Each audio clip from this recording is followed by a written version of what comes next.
que ahora que ahora voy a entrar a la escuela. Bonito. Mi amor, espérate, hermoso, tranquilo. Hazte para allá.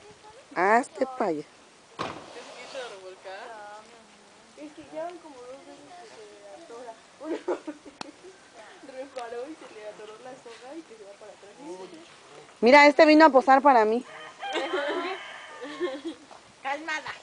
María René, rápido. Por ahí no. ¿A dónde vas? No, María René. No, María René, es que están de loquitos los caballos.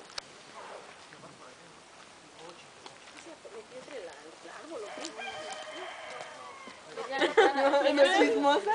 Ya subirse al árbol. Para que nos peguen juntas. Ahora no es que metió la pata. Si nos pegan a las dos. ¡Oh! Ahí está. El otro. Con esa ya que... Se la mueve. Valiente. Ya ves, ya, si queda ahí. Otro. Ahí. La mano. No, la mano importa. Una, dos, y tres.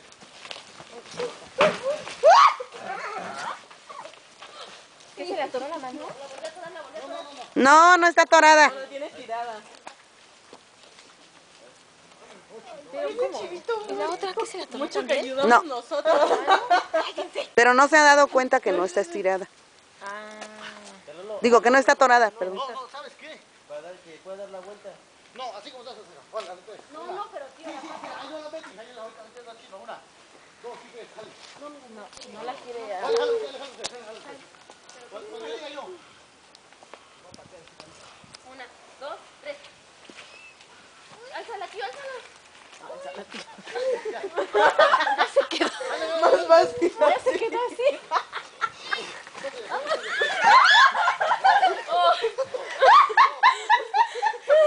Que si lo empiezan a correr. ¡Hubieras grabado, mamá! Lo estoy grabando. De veras que sudé. Que te vas a picar con Mira, ese hasta me hierro, quedan María las uñas René. del otro lado de mi mano. Espero que la hayas tomado, doña Magda. Ahora sí ya me voy. Ahora sí ya me puedo ir tranquila. Ay, mis uñas hasta me las enterré del otro lado.